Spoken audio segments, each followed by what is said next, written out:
everybody. My name is Jason Stella, and as you know, this is the Lifetime Training Podcast, and I can't tell you how excited I am to bring you today's guest. If you're one of those people out there that, you know, you think you're doing everything well, you're exercising, you're eating right, you're doing everything that people tell you to do, but you just still don't feel the way that you know that you should feel or the way that you felt in the past, then today is the episode you do not want to miss. You're probably going to want to watch it several times. Today's guest, his name is James LaValle, and he is the founder and president of the Metabolic Code. He's authored many books, two of the most popular ones being Cracking the Metabolic Code and Your Blood Doesn't Lie, or Your Blood Never Lies. And his company focuses on a complete health solution of managing your health, lifestyle, and metabolism. I'd like to welcome you, Jim. Thanks for coming on the show. Oh, Jason, I'm excited about being here, man. This is great. Yeah, you know, and Jim and Lifetime, we've had a past. Obviously, we used to do a whole lot of stuff together. And you know, the one thing I always say is that when you came on with us, you really changed the nutritional diet culture and brought in our labs and all of those things and got rid of the crap that we used to have and really elevated the quality of what we came to do and bring in the education. So, you know, I can't thank you enough for all of that. But, you know, a lot of the audience, a lot of the people out there might not know who you are. Would you mind just spending some time kind of going through your journey and where you started and then, you know, how you came to found the Metabolic Code? Oh, sure. Yeah, I mean, I'm a clinical pharmacist. I'm boarded in clinical nutrition. I've got other degrees and certifications as well. I've been involved in kind of this integrative precision health space for 38 years, actually. It's kind of wild when I think back. You know, I just turned 60 and I was like, holy cow, man, I've been doing this a long time. You look great, man. Yeah. So, you know, so all along the way, I had three tracks in my head. One was academic. So I taught at the University of Cincinnati College of Medicine and Pharmacy. I teach at the American Academy of Anti-Aging Medicine. They're already degreed physicians, and we're teaching them postgraduate courses. And I'm also on faculty at George Washington School of Health Sciences and Medicine. It's just important for me to keep tethered to that fact of, hey, you got to look at the research. You got to understand what's going on. And of course, I've had clinics and institutes for 30 plus years, had probably the largest institute in the country doing personalized care. And then the third piece to this is really being involved in growing the industry and working with groups. One of my roles right now is clinical director of the Pro Football Hall of Fame Performance Health Program. So I'm working with, you know, the Gold Jackets. I currently work with teams or players in all 5 major league sports, in addition to working with everyday folks trying to overcome where their metabolism problems are. So that's kind of the quick, and along the way, you know, 22 books, 16 ebooks, 4 databases, a partridge in a pear tree, right? I mean, awesome. I love this stuff. I can't get enough of it. And so that's kind of the real quick down and dirty journey. I mean, the other piece is even working with armed forces and working with individuals and helping them to regain their vitality is very important to me. Just did an education program for the Special Operations Medical Association. And it's just one of those things that I think people don't understand is that you control your vitality, you control your resiliency and the durability and the outcome of your chemistry. And you have to assess that, and you have to make decisions based on that. And that's really, you know, why I've written all the books I have and why I get on interviews, because I want to convince people you have the power to change your life. You know, to tell everybody, I've been with Jim and he's worked with me and he's changed my health around dramatically. And, you know, I was pre-diabetic, and through the things that Jim had taught and I've done, you know, I've dropped that down tremendously. So I can't thank you enough for all of that and those few things that you've done. You know, and you've said it several times, hopefully I don't steal the thunder, but I love how you put it. And when we get into what is the metabolic code, you always say, how can I take these complex things and granularize them? and you don't say it exactly like that. Man, but you remember everything. Though. That's exactly it. Yeah, and that's what I love about the code, man. It's complex, obviously, when you're talking about the body, but what you've done and how you've created an assessment, and we'll dive into that, and really made it somewhat simple to understand, and where you should start, because that's the other problem. So many people out there, they'll tell you got all these things. The next thing you know, you're walking out with a case of supplements, and you don't even know what you're taking and doing. And so, it's fantastic. So why don't we dive into that? Why don't you explain to the crew, about, how you came to found the Metabolic Code, and then, what that is, and we'll get into the triads and such. Sure. Well, I mean, I just was seeing 400 people a week and looking at patterns that kept showing up over and over again. And one of the big things that I think, and you identified it, is a lot of times when people get into personalized or precision health or functional medicine or whatever you want to put the label on it, is that it's kind of like a scatter shot. And what I really wanted to do was start to create a way that you have a method to say, where do I start? Where am I going to get the biggest impact? How am I going to get somebody to feel better? Because in the end, I mean, look, all this stuff is great, but if I give somebody a multivitamin and go, hey, in 20 years, you're going to thank me, that is not the same as, hey, you want to reduce your cravings? You want to not have carbohydrate cravings at night? Do you want to sleep better? Do you want to ache less? Do you want to drop some weight?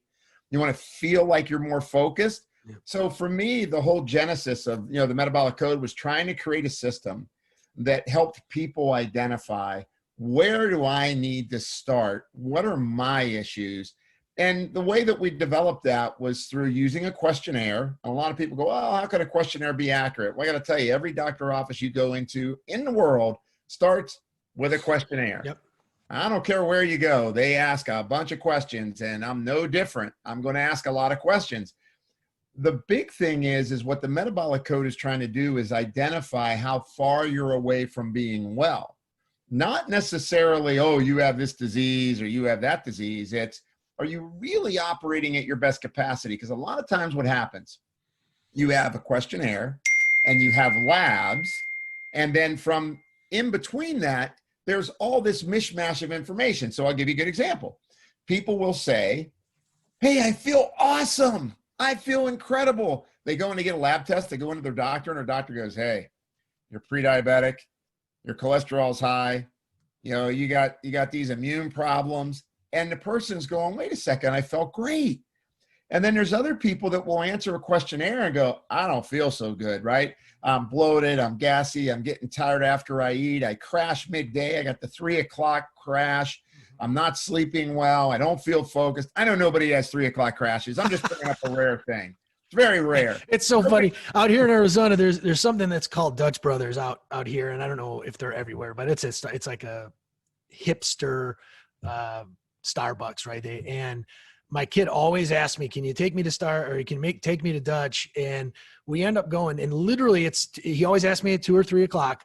And the line, it's one of those where they've got 5 lines of cars with the people outside, and it's 115 out here, and they're taking the orders. I'm like, oh my God, but you can't fail. It's just like, there it is right there. There it is, man. Everybody needs that caffeine hit at 3 p.m. They're just crashing, right? Yeah. And so a lot of times you can have all these things that you're feeling. You go and you get a lab, and maybe that much shows up. So what we did with the Metabolic Code is we took into account biometrics. So, what's my blood pressure? What's my heart rate?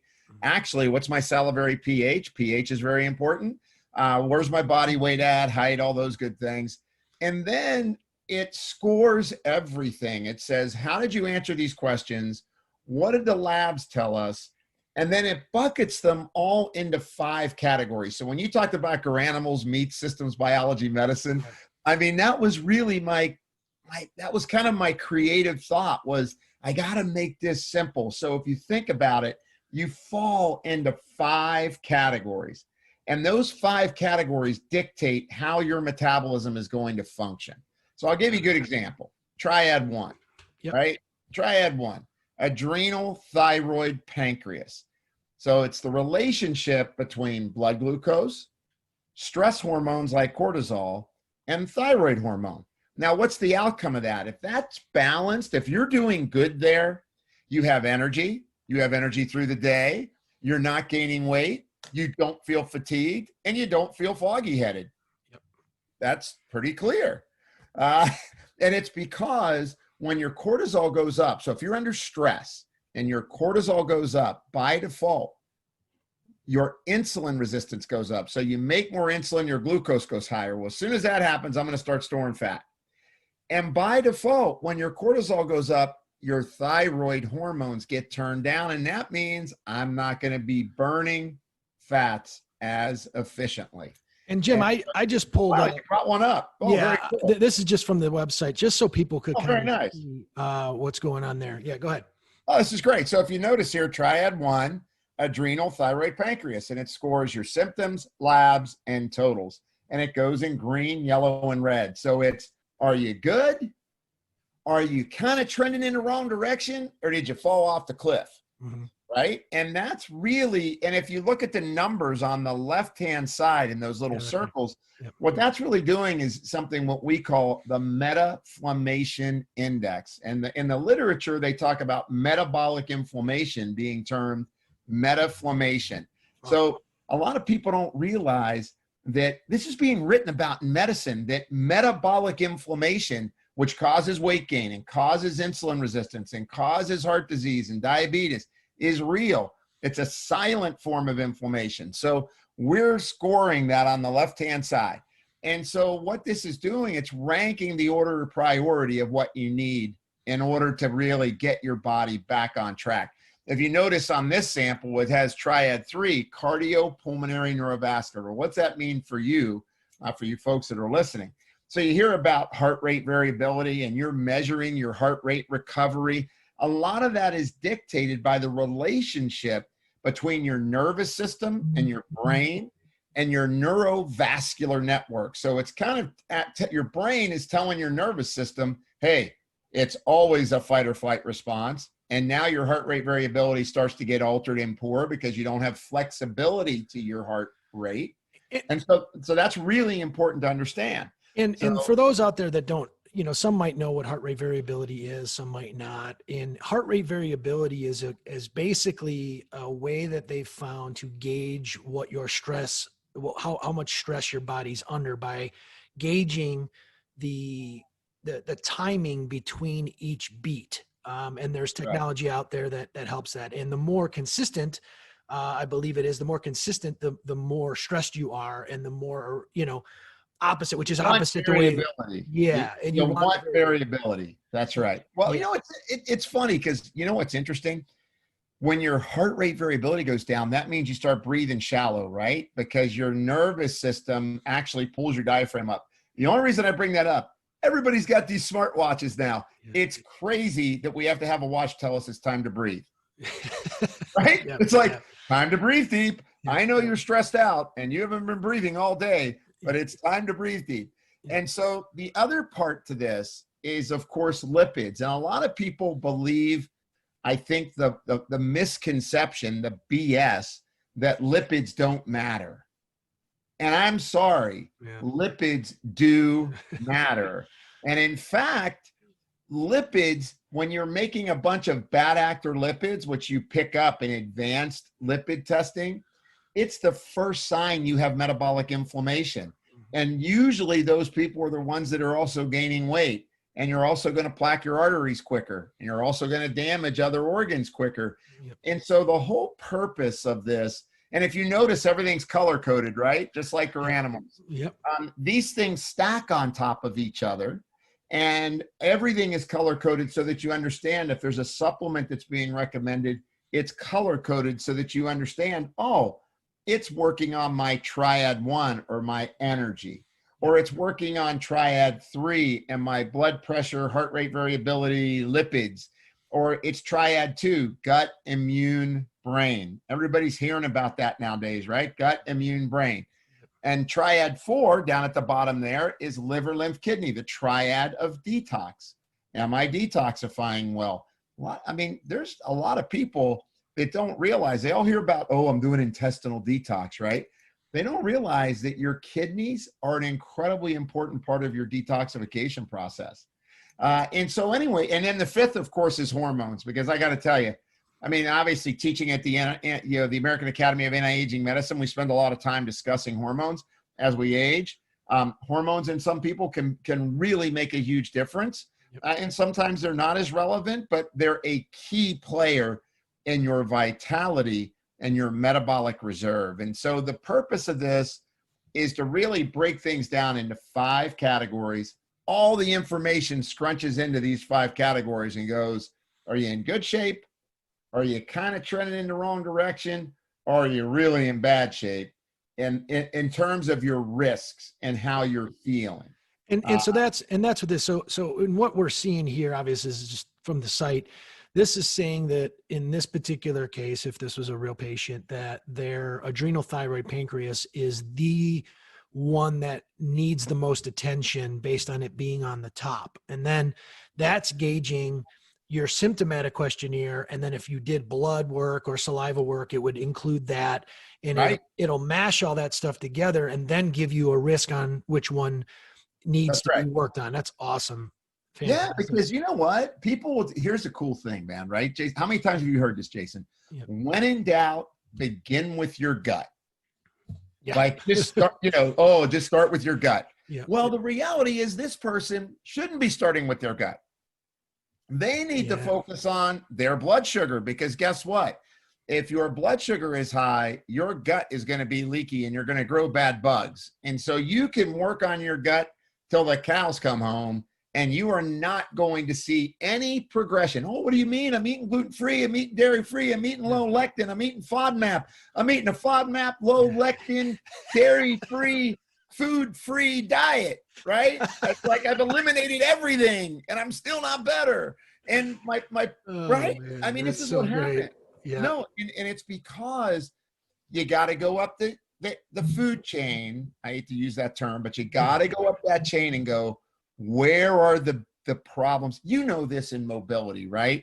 People say, oh, my knee hurts. Oh yeah, your knee hurts. That means either your ankle hurts or your hip problem, one or the other. It's hip or ankle. But yeah, your knee's what's hurting, but we could do knee things all day long. And if you don't fix those, the knee doesn't get better. Exactly. And this is the same way your body's metabolism works. It's why I love the new 2 terms. These are the 2 hot terms, man. I'm telling you right now, metaflammation and inflammatory aging. So these are terms in studies. These are terms in medical papers. I wish I made these. And metaflammation, explain that again. So metaflammation is metabolic inflammation. So here's how that works. Mm-hmm. So your body gets exposed to stuff, right? You could work out, you could be exposed to a bug, you could be exposed to environmental burden, you could have had an injury, right? Anything could happen. It triggers inflammation. Your body's job is to create inflammation to resolve the damage, right? Then you're supposed to restore, your body is supposed to restore itself to a healthy state. If your body gets stuck in low-grade inflammation, meaning it doesn't resolve the inflammation, somebody keeps training even though they're injured. Somebody overtrains. Maybe somebody keeps eating foods that they're sensitive or intolerant to, and they keep insulting their chemistry where the inflammation fires keep burning. Here's what happens. The first thing is you start making bad actor lipids. So that's why lipids are important to look at, because in many cases, it's like the canary in the coal mine. The other one is you see changes in iron storage in the body. So all of a sudden people are anemic and you're going, wow, where'd this come from? Wow. Then, yeah, right. And you see this, look, I have to tell you, since I've been researching this the last 4 years, I see this all the time, where there's no ferritin in the body, but they have plenty of iron, but the storage form of iron is gone. And that's because when you're metabolically inflamed, you turn off your storage capacity for iron and you don't have ferritin anymore.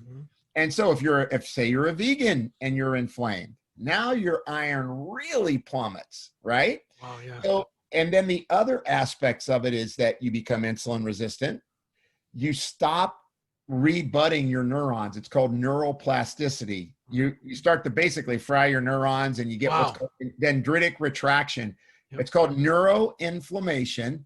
And so you've got these dendrites coming out of the cell, and all of a sudden they go, nope, we're not going to participate anymore. We're not going to fire. I'm going to be a jello brain because I can't think anymore. And so then the biggest thing that happens is that you start to disrupt mitochondrial function. So people don't make energy like they should. So now they're making 2 packets of energy instead of 38 packets of energy. And so people say, man, why do I feel fatigued? How come my endurance is down? Why is it I can't get after it like I used to? And a lot of times it's because of this term, metaflammation. And that's what the metabolic code does. It targets understanding what are the underlying reasons why you're metabolically inflamed and how do we erase them? Man, there's so many nuggets there. I can't even, we need 4 hours for this, probably even more. Some things that popped up is, have you seen through the research, what are some of the common, I hate saying that, because everybody's different, and that's the whole point of the metabolic code, to find out where you're uniquely off. Right. But what have you seen as some of the biggest causes of meta inflammation? Oh, well, I'll tell you one of the big ones. It's stress. Okay. Chronic stress. And that's all of it. It's food. It's mental, emotional. It's what we're dealing with in COVID. Yeah, it's that whole umbrella of what am I assaulting myself with? And you can go to emotional stress. Yep.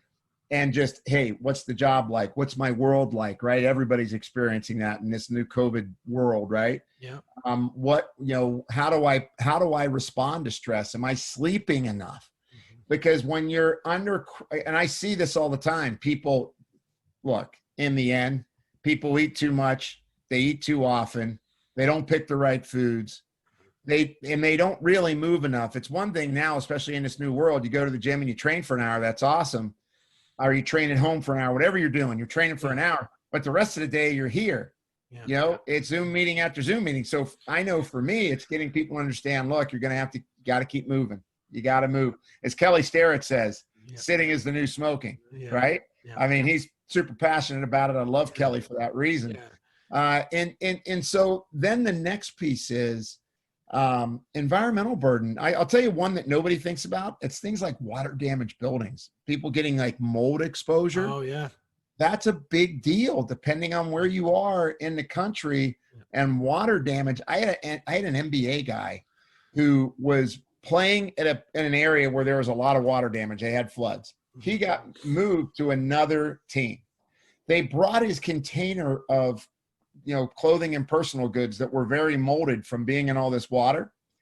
He ends up, and what happens is when if depending on who you are, meaning your genetics, when you breathe in that stuff, it turns on your inflammatory compounds.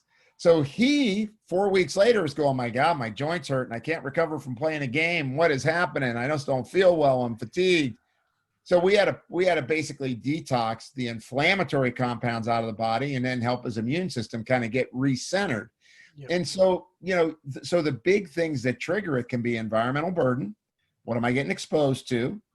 What kind of stress am I under? And then, yes, absolutely, what kind of foods am I eating? Yeah. And then the fourth one is, especially for lifetime, is am I really periodizing my training well? Am I making sure that I'm recovering the way that I should? There's a big difference between loading yourself all the time and just, kind of pummeling yourself basically, versus having some plan or some program that's going to manage that so that you can actually get the most out of your training and not trigger metabolic inflammation. And it's such a, a lot of people know it, but they just don't listen. It's your workout breaks you down. It's the recovery that makes you better and makes you stronger and all of those things, man. That's fantastic.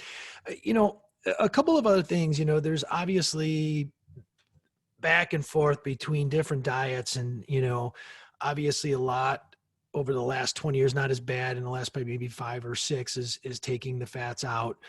And some things that I learned, and I want to just confirm is, I read about the steroid hormone pathway, the sex and stress pathways, and the precursors to both the sex and the stress hormones being things like cholesterol, specifically, your LDLs, your bad cholesterol, B vitamins and fats, dietary fats. So we're taking those. So a lot, what I'm seeing and what's blowing me away is we've taken all of those things, or, I mean, again, not as bad now, but before we've taken all those things out. And then all of a sudden we start having more stress and we start having, impotency issues and all of those different things. We don't feel the way we feel. And then those same things, the cholesterols, which from what I learned is what lowers inflammation. Is that correct? Well, here's the thing. There's good LDL cholesterol and bad, right? So it's understanding that it's more about if your cholesterol is getting oxidized, if that's bad. So you think of oxidation as rusting. So when your cholesterol gets rusted, chances are you're plaquing your arteries. LDL cholesterol is essential for brain health. Yep. And exactly what you said, you build hormones with cholesterol. I think what happens, which is really funny, is that we swing like a pendulum. Mm-hmm. We go from don't eat any fat to now it's only eat fat. Yeah. Be a carnivore, do a carnivore diet. Yeah. Do don't take in fiber. Do a ketogenic diet. And I think that at least from my standpoint and my dietitian team and seeing hundreds of people a month, and as well as teaching this over the last 35 years, honestly, there's a sliding scale of carbohydrates that people need based on either their ability to handle them. Like, are you somebody that when you eat a lot of carbs, you gain weight easily, and maybe you need to do a little bit less, and what your activity load is. I mean, I've already seen it happen with, NHL teams and NFL teams, players going ketogenic and they tank because they got no glycogen in their muscle. Yeah. Right. And a lot of people will argue with that, but I can just tell you, talking to strength coaches on most of these teams, that, hey, we've already tried that. It doesn't work. Yeah. And so I think that it's not about eliminating any one food group where you're going to get success. I mean, we need carbohydrates. We need good fats. We need healthy proteins. There's a variation, meaning that there are some people that are sensitive or allergic to certain foods. Some people gluten, dairy, corn. I get it. Even almonds, right? Almonds are being eaten so much. People are eating, pea protein all the time. Sometimes they end up being sensitive to that, like they used to be to whey. So what we try to teach is a variety for people, like learn how to eat a variety of foods. Center your foods on vegetables. I mean, you can't go wrong. I don't care what diet you look at. The success comes when you start to learn how to eat vegetables. But you got to watch any of the extremes. When you start to swing to the extremes, I can tell you right now, even people now that are doing 16-8, right? Because all I got to do is say 16-8 and everybody knows it. I don't even have to say what it is. I just go 16-8 and everybody goes, oh, wow. Yep. Time restricted eating. Okay, I got it, right?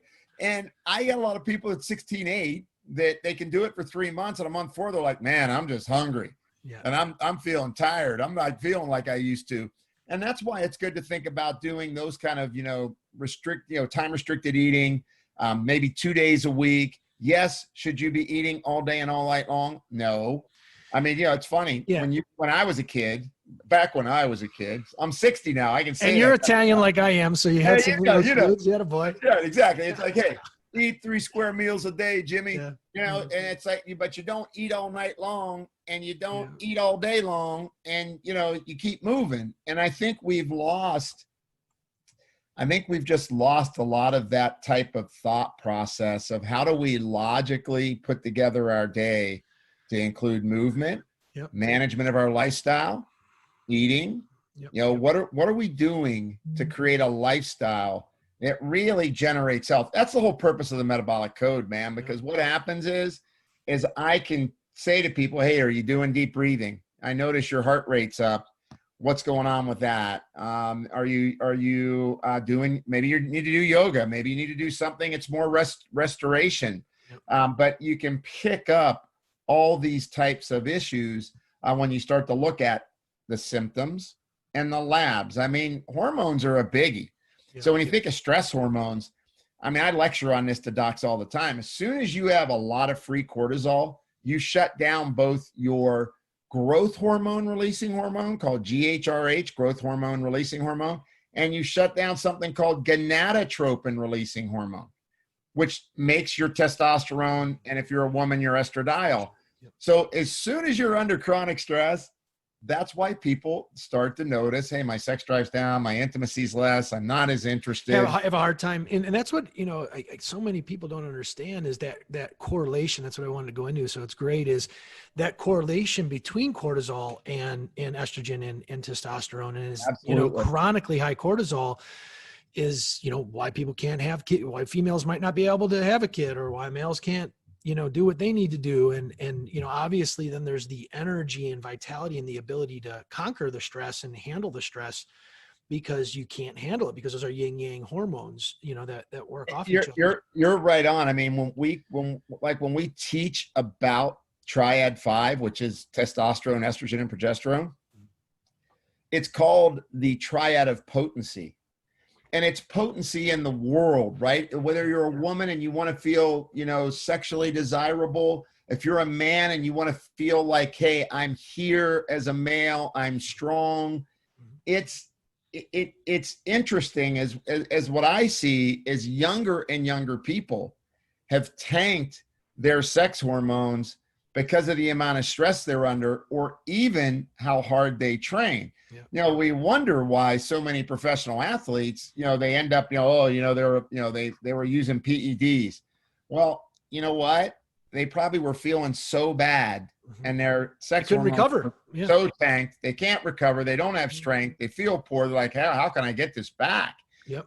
And I'm not justifying PEDs. Yeah. Obviously, the legal side of any professional sport team, they need to follow the law of what that is. Yeah. But if you're not a professional athlete and you're feeling like, wow, where'd my vitality go? Where'd my potency in the world go? Whether you're a man or a woman, you got to look at that relationship between cortisol and then DHEA, which is a building block pro-hormone, right? As your cortisol goes up, you use DHEA to make sex hormones, or you make cortisol from it, one or the other. And I don't think most people understand that. That's a huge one, because, and again, you taught me this, is, then there's people that are just pumping DHA into their bodies, taking the pills or whatever, and not, and then they're staying, stressed. So then it's just pumping the wrong mechanism. Yeah. It's so funny, especially in men. You got to watch DHEA, because they'll start making estrogen. All of a sudden they start enjoying color. They want to go shopping. It's like, well, yeah. How do you like this? Man boobs. Yeah. How do you like these olivine shirts I'm wearing? Right. I mean, that's all but although we're both wearing the same shirt, I don't know what's going on. Really, white. Yeah. Yeah. What? I was either going to do white or black, man, but I figured you were probably going to go white with that background. So I figured I'd match. Perfect. So the thing is, it's just important for people to understand that as you're moving through your life, things don't pop up for a reason. If you're getting skin rashes, or if you're getting constipated, or if you're gaining weight, and I can tell you right now, I remember when I came to Lifetime years ago, and when I first got contacted, it was like, you know what? We're doing an awful lot of training with people and getting them to restrict their calories, and we're training them, and they're not losing weight. They're still not losing weight, even though less calories, more training. Yeah. Now, there's a fact that some people will succeed doing that. And that's just reality. It will. There's some people that do succeed. Yeah. And then there's the people that have metaflammation. And people that are metabolically inflamed, meaning their body is churning out inflammatory compounds, turns off their insulin receptor efficiency, their thyroid hormone, way it signals, and now all of a sudden you become fantastic at storing fat and horrible at accessing it in order to burn it. And so, it was interesting when I first came, to Lifetime and started doing this education with all of you, because I think it let everybody take a deep pause and a deep breath and go, wow, okay, there's a reason for this. Yep. So let me, blow this up in big headlines right now, because all right. I remember when you came out and you created the tagline, it's more than calories in and calories out. And we were driving that hard. And basically what you're saying is, there's more to it in losing weight than just going into a calorie restriction. And as you said, everything in our society right now, let alone in training, it's polarizing. It's hit. Everything is hit. No, somewhere in the middle. And in this case, I'm seeing this resurgence of people, and, you know, obviously Instagram is the kiss of death of, you know, Really? I people thought that's where all the going. scholarly information is spent. Yeah. And It's not. well, and I that's get my last 3 papers I wrote were all based on what people posted on Instagram.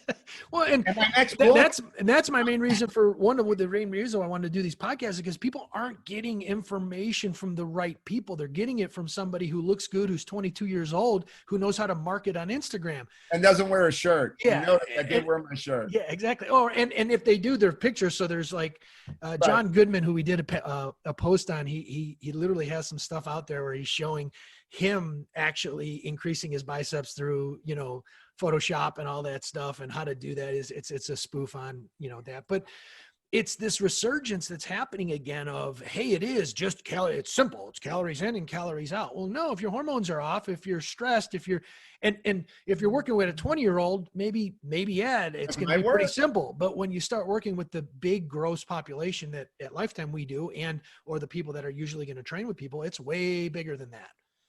Oh, it is. And you know, it's kind of interesting over the years. It's funny. It's almost as if people, when I sit down with people, because I still have practice a few days a week, I like to stay sharp with people. And I can literally, they can give me one symptom that they have, and I can tell them the next 10 they're feeling. And they go, my God, how did you know that? It's like, because I'm following the bouncing ball of your metabolism. If this, then that. So if you're crashing midday, I know your blood sugar and stress hormones are out of kilter. And if you're feeling, you know, bloated and distended, I know either, you know, hey, you have some enzyme issues, you're picking the wrong foods, or maybe you got some unfriendly bugs growing, but I know something is going on. And I know if you're having trouble sleeping, insomnia is a disorder of hyperarousal. Meaning that your brain takes on too much stress from the day, can't set it off at night. I can't take it and just set it down and allow my brain to go into a rest phase. Instead, I stay under heightened alert. So there's a lot of things that I don't think people, unfortunately, we're not taught to think that way. We're taught to think, hey man, you know, you're not going to the doc until you're really sick. I want to start to create this world, I hope. I mean, I'm out there, I've been doing this a long time, where we really empower ourselves. And look, what's happened in the last year proved it. Yep. Right? I mean, people that were, you know, we have this low-grade inflammation, and it's called metaflammation. Well, people that are pre-diabetic and diabetic, people that have high blood pressure, people that are obese, all have that. And look, I come at it with compassion. I'm not sitting here judging anybody where they're at. All I know is the more I can get their metabolic inflammation under control, the more they have control of their immune system, the more they have control of their hormones, the better they're going to feel. Yep. It's that simple. Yep. Yeah. You know, the one thing that came into my mind too here is, you know, the whole concept of, you mentioned that, you know, some people call it integrative medicine, some people call it functional medicine, and, you know, versus allopathic medicine. And would you spend a little bit of time, you know, I know that you work with the A4M and you're on their board, I believe, and which is one of the largest groups of. It is the largest. Yeah. Do they call it integrated or functional medicine doctors, or right, somewhere in between? What is the difference, you know, and how, you know, to help people understand where you come from versus, and where these people come from versus the normal? Yeah. So, I mean, you know, it was interesting, you know, when I went through pharmacy school, we still had botanical medicine classes and ethnobotany classes, right? We still had organic medicinal chemistry classes. So for me, it was very natural to think about why plants have value in terms of herbs or nutrients, right? Mm-hmm. For a lot, in traditional medicine, it's, you know, doctors are great. They're mainly trained to look for disease. More and more doctors today, and it's a process, right? I mean, we all realize things are moving through time and things change.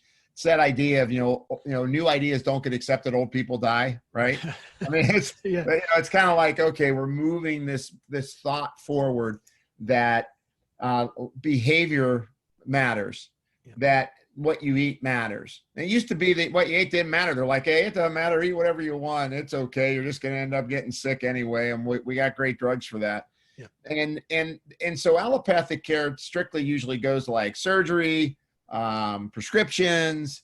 And, if you're diabetic, how are we going to use insulin or use diabetic medication? Then you get into all these, I'd say, functional medicine really isn't an official form of medicine. It's a term that's used where people look at a lot of lab tests and go, hey, you need these B vitamins or you need this or that. And I have to be honest, I'm not as big of I like the fact that functional medicine moved the ball forward. I think a lot of the labs that are used, they're not traditional labs, and I'm more of a traditionalist. I want to know where your blood sugar is. I want to know where your lipids are. I want to know where your kidney function is.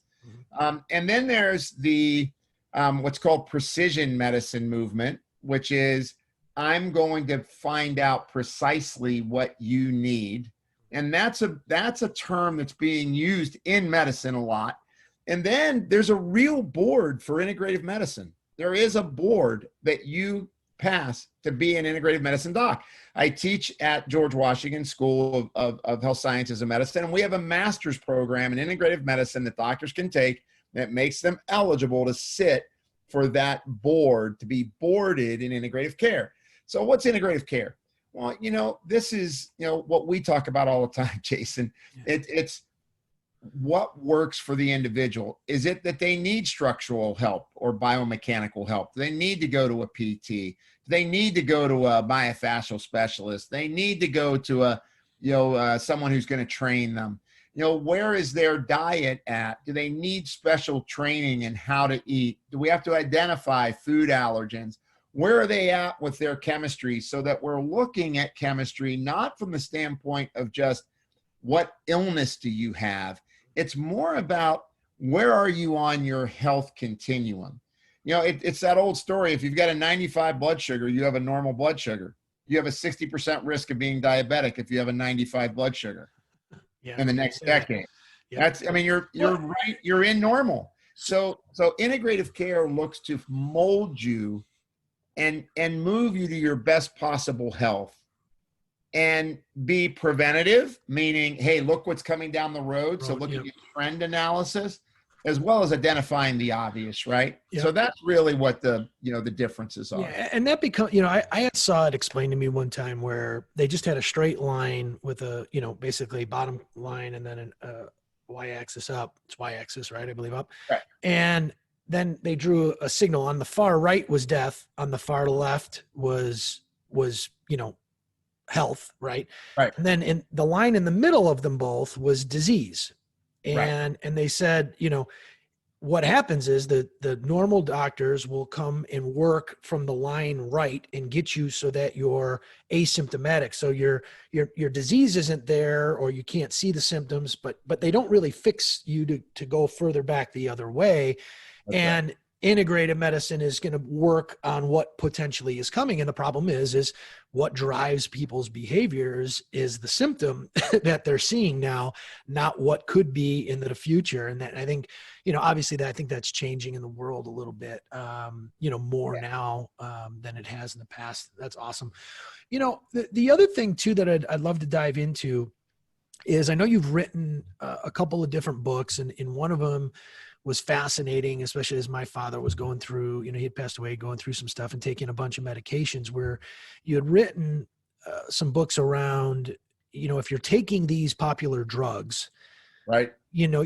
If your behavior and the other things that you're doing causes you to take these drugs, fine. But here are the vitamin and or mineral deficiencies that are caused that make the drug potentially even worse for you long-term. And, I'd love to talk to people, and I'm using statins as a, probably the most common one that most people take. But when you take a statin, and I don't know if it differs between the statin that you take, if there's, but in general, what is a statin going to deplete, so that people know, hey, I should probably supplement with X, Y, and Z if they're taking a statin?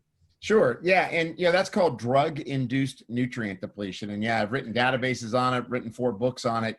And so statins, they deplete CoQ10. So CoQ10 is important for your muscle to be able to make energy. It's important for the mitochondria. They also deplete vitamin D. Oh, wow. They also deplete carnitine. They also deplete selenium. And they also deplete omega-3 fatty acids. Now, the big ones Yeah, a lot of people don't realize that. Yeah. There's a lot more to it than just the CoQ10 piece. Yeah. But it's interesting when you deplete CoQ10, you get 22% of people are going to have myopathies. Their muscles are going to feel weak, 22%. Whew. And it doesn't matter across the board. I mean, all the statins, depending on, how you metabolize it, they all could do it to you. And so the other piece is that, you can begin to see other things like low vitamin D status can relate to your immune function. Low carnitine means I don't burn fat as much. So I always ask people, hey, did you get in great shape when you started taking that statin? Do you feel like you got a six pack? Did you get, and, in general, and look, I'm a clinical pharmacist. I believe in drug therapy. Yeah. I'm not saying drug therapy is bad. It saves people's lives every day. And at the same time, the chronic use of drug therapy, you do have to take a look at it because, a statin's a great example. CoQ10, vitamin D, omega-3 fatty acids, carnitine, selenium, all needed. And the thing that's really interesting, you can look at another real popular category of drugs, proton pump inhibitors, right? They're the acid blocking meds. They deplete magnesium. And the number one nutrient associated, nutrient depletion associated with the development of diabetes and metabolic syndrome in the United States, per the NIH, this isn't the world according to Jim, low magnesium status. Wow. And so they deplete magnesium, D, protein, vitamin B12. And so a lot of common meds that people are on, they're depleting these nutrients, and it's actually leading to a need for more medication. Yeah. And then the other new category, which I don't think we've talked about, is drug-induced microbiome disruption. Oh boy, yeah. So there's 25% of the drugs on the US market are thought to disrupt the microbiome. So when you disrupt the microbiome, hormone signaling changes, absorption of nutrient changes. I trigger more metaflammation. There's that term again. But you trigger more metabolic inflammation when you lose the diversity of your beneficial flora. And I mean, like right now, metformin's real popular, right? David Sinclair's book. It's like, oh, metformin, the anti-aging wonder drug. I get it. I understand the science behind it, but it also disrupts the microbiome, and people should be aware of that. It also depletes B12 and can cause neuropathy because of the depletion of B12. So your fingers and toes get tingly. And I think you really need to treat drugs with respect and understand them. And the drug-induced nutrient depletion, it's been you probably can't tell, but it's been a passion of mine. One of the things too, and going back to statins real quick, is, there's, do things like, red rice yeast, which I know is also used to help, I guess more naturally, do those things still also have the same problem, or? To a lot lesser extent. It's very rare. I mean, I've seen it once or twice in 38 years where people were sensitive to, red yeast rice. But it doesn't happen as much. And you know what? There's other things to give that help with cholesterol. And remember, when people's cholesterol are elevated to begin with, it's because of metabolic inflammation most of the time. Sometimes you get a genetic thing. I got it. I understand it. That genetic piece is rare. You're ruining the thunder for the BS or not segment right now. Yeah, well, I'm not. No, I'm not, because you're going to hit me with it. Yeah. But the point being is that, when your lipids are up, it's really typically caused by too much carbohydrate and sugar intake. And you said that's inflammation. And that's, well, when you start triggering a bunch of insulin, the number one act in your body that triggers heart disease, that triggers plaquing in your artery, is post-meal hyperglycemia. Wow, that's a big one. Everyone needs to write that down. Say that one more time, please. The number one cause, and this is, once again, not the world according to Jim. You can look this up. Is the number one cause of plaquing in your arteries and endothelial dysfunction, the inflammation on the inside of the arteries, post-meal hyperglycemia. So if I'm loading in carbs, but they're natural and they're whole grain and they're blessed by a monk and it's, whatever, I got it. But the bottom line is, I don't care how organic they are and I don't care how blessed they were. If you're eating too much starch, you're triggering hyperglycemia, and that is the number one cause of endothelial dysfunction and plaquing of your arteries. And so, you know, and then the other thing that causes your cholesterol to go up is cortisol. Mm-hmm. So if you're under chronic stress and your cortisol levels are measured high, whether you do a urinary or salivary and look at your pattern over the whole day, or you got a serum morning cortisol and it's high, more than likely your lipids are going to be off. Mm-hmm. And so, yeah, that's just amazing stuff right there. And I can't overemphasize, you know, the things that you just said and how powerful those particular things are. You know, I mentioned it. I want to do this little segment called BS or Not. Cool. And I'm going to, you know, I'm going to throw 5 different statements out and I want you to call BS on it or not. So the first one is your health is dictated by your genetics. Big BS. Wow. Okay. And maybe we'll go into some depth on this, you know, after this. Supplements don't work. Wow. Even bigger BS. The last 38 years don't matter. Awesome. Everybody should be keto. Oh, you know, can't even answer that. BS. Okay. And your metabolism is fixed. Oh, that's a triple BS. Yeah. Okay. Big BS. We got a lot of BS out there. Okay. And then weight gain is solely dictated by calories in or calories out.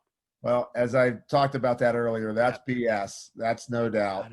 So let's dive in. You know, if we got a little bit more time, is the genetics one, I think, is probably going to be, and maybe the supplement one, are probably those two are the biggest. But, you know, sure. You said BS on your health is dictated by your genetics. Can you go into a little bit? You know, I know there's this whole bigger thing about epigenetics now and things like that, but dive into that a little bit. Well, I mean, you know, everybody right now, you know, I had a laugh. People were doing their genetics and saying, oh, genetically, you know, you can't eat carbs, or you can eat carbs, or genetically, you know, you can have this happen or that happen. Look, genetics are just a set of building blocks that you're given. What you build out of them is a completely different expression. And that is epigenetics, metabolomics, proteomics, and what's called now transcriptomics, which is basically what happens when certain genes end up getting turned on, and then the chemistry changes that occur where you start to make inflammatory proteins and compounds that are now signaling your body to create a more destructive path versus a more organized path of what's known as homeostasis. So is it true that people have, you know, genetic diseases? Well, of course it's true. That's true. But for those of us that are, you know, we're fortunate enough not to have a genetic disease, most of what's being dictated is by what we do to ourselves and what the environment does to us. Got it. Yeah, that's fantastic. With regards to supplements, you know, and supplements don't work. There's a lot of people, oh, you're just paying high price for your pee, you know, for urine and, you know, all those types of things. You know, what do you say there? Well, you just said what my pharmacy professor said back 46 years ago. You know, supplements make urine. Before we go, I got to throw the shot out. I don't know where he's at right now, but, and I love your take on this. So my senior year in college, I needed to get one more credit. And they said, write a paper. And I was already into strength and conditioning. I knew that's what I wanted to do. And so I wrote a paper, and this was in 96. And I wrote a paper on creatine, monohydrate. Sure. And he, you know, it was kind of just starting to get pretty hot and heavy at that particular time. And he passed me and he said to me, I'm going to give you the grade that you need to get so you can graduate. But he goes, I think the whole paper's full of BS. And I'm like, I don't know where he's at right now. I said, but that's probably one of the most well-researched, most positive supplements, you know, from a strength conditioning standpoint out there right now. And I heard there's health benefits to it as well. So I had to throw that out. I had to throw that out there. Look, I'm telling you, man, when I was going through pharmacy school, vitamins made expensive urine, but at the same time, we were being taught that all these vitamins and minerals were necessary cofactors to run basically every enzymatic reaction in your body, right? So I'm sitting there going, oh, wait a second. How can this be crap people don't eat the food. They don't breathe these nutrients in. I was into training back then and was already an advocate for nutrition because I saw what it did for me. Yeah. And I look at myself now at age 60 and go, you know what? Either I'm very lucky or it made a difference. And look, I'm pretty evidence-based, and I'd say I'm very evidence-based. And honestly, there's nutrients that have a ton of data behind them. And then there are new things that come out like botanicals that are a lot more kind of putting lipstick on a pig and getting out there and selling it in the market. Right. I mean, that's just the way it is. Yeah. That's that problem of the proprietary blend and all that BS. And you know, one of the other things I need to say, and sorry to cut you off, but one of the things you taught us and that sticks with me forever is how people and manufacturers put the supplement or put an ingredient in a supplement because they said it does something, but they put so little of that ingredient in there that it doesn't do anything because it doesn't reach the clinical dose. So that's one of the reasons why we need to make sure that you're getting a quality and quantity of the right supplement so that you actually get the benefit that the studies show that it has. Yeah, I mean, for me, it's all about where did the product come from? Or am I using, say if it's a botanical, am I using the exact extraction that was shown in the studies? Mm-hmm. And am I using it in the dose that showed it had benefit for the benefit I'm looking for? And look, just here, I'll tell you right, one of the most basic ones, magnesium. I know I already talked about it earlier, but there are a myriad of studies that show that when your magnesium is low, you're not going to have as much wattage output. You're going to cramp more. 50% of all non-contact injuries in sports are due to imbalances in nutrition. We can't guarantee the quality of the food we have. So yes, nutrients can have a big impact. And there are some instances in genetics, like if you have a methyl tetrahydrofolate reductase gene SNP, that was a big, spell that 3 times and I'll give you a book. But if you have an MTHFR gene SNP, that, you know, you could need methylated folate in order to make your body go through the process of methylation, which helps you to make dopamine and serotonin and helps you to detoxify. So there are some instances where that's there, but in general, studies come out every year that show the value of nutrients. It's that simple. And I think I always talk to people, when people come to me and I give them nutrients, I'm tracking, how do you feel? So it's like, oh, you took this and you felt that. Okay. Yeah. That's pretty good proof. Yeah. You know, with magnesium, one question I'd love for you to share too is there's so many different types of magnesium. And is there one, you know, that you would recommend? You know, I know taking at night, I hear is your better time because it could put you down, but is there a specific type of magnesium that is better than others? Sure. So, I mean, the first thing is taking mag at night is going to help you to sleep because magnesium is a calming mineral, but typically you can't get enough just by taking it at night. So usually I recommend people take it during the day and night. It doesn't make you sleepy, so you can do it. But mag glycinate's probably the one that most people will absorb. It does a great job of getting their blood levels up on it. You could get mag citrate. It's cheaper. However, sometimes people will get loose stools from it, to be honest. And then there's other magnesiums that could have value, all of them in varying degrees in between. So mag 3-8's used for the nervous system, tar-8's used if you're looking for, arrhythmias, malate for muscle. But I really like mag glycinate. The most studied, you get the true amino acid chelate, magnesium glycinate, absorbs great. People feel good on it. Got it. Awesome. Well, there's one more thing I got to say, and this was awesome. I could sit here and go on for hours and hours with you, Jim, and I appreciate it. I can't not remember the time that you invited me over to your place and you said, hey, you've got to try this Compex unit. And if those that don't know Compex, it's an electric stim machine that you use while working out. And Jim put this thing on my quads, and I don't know what he ran it up to, but my quads look like Arnold Schwarzenegger's quads after he won the Olympia for a split second. And I couldn't walk for like 4 days. And funny enough, I loved it so much that I ran out and I bought one. And this isn't even a greater story, John. I don't know if I told you this. Is my son, my was about 9 years old at the time. He's like, I want to try that. And so I put it on him and didn't do what you did to me, but I put it on him. And he probably had it on for about 45 seconds to a minute and did some squats. And he didn't tell me that the next day he had to get up in front of the entire school and do a talk. And so the next day he couldn't walk. And he walked up and the teacher's like, what are you doing? He goes, well, my dad electrocuted me. Thank God they knew I was in health and fitness and they kind of understood it, but it's a story that I couldn't help but bring up, and it was so great and so funny. So you never know what's going to happen when you enter my garage. It's so great. You and Fritz, it was great. So, again, Jim, I can't tell you how much I thank you for being on. Again, there's so much more that we could go into, but just to kind of recap everything, obviously the metabolic code, your website is metaboliccode.com.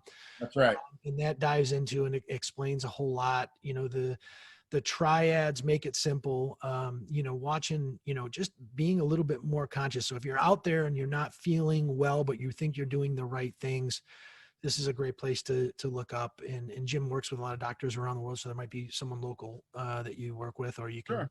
Tell us. So absolutely. I really appreciate it, Jim. Anything else you have to share? No, I just hope, look, I think, I just hope that everybody takes that little bit of information we've got and that they can get some benefit from it and feel better. Awesome. That means that, this talk was worthwhile. Obviously, continue to have a lot of passion for unraveling what really drives people's metabolisms and keeps them from their best health possible. And how do we unwind that? Yeah. So that's it. Well, thank you again, Jim. And I'm sure I'm going to want to have you on again. And I look forward to working with you a lot more in the future, man. Great, Jason. Thank you. Thank you.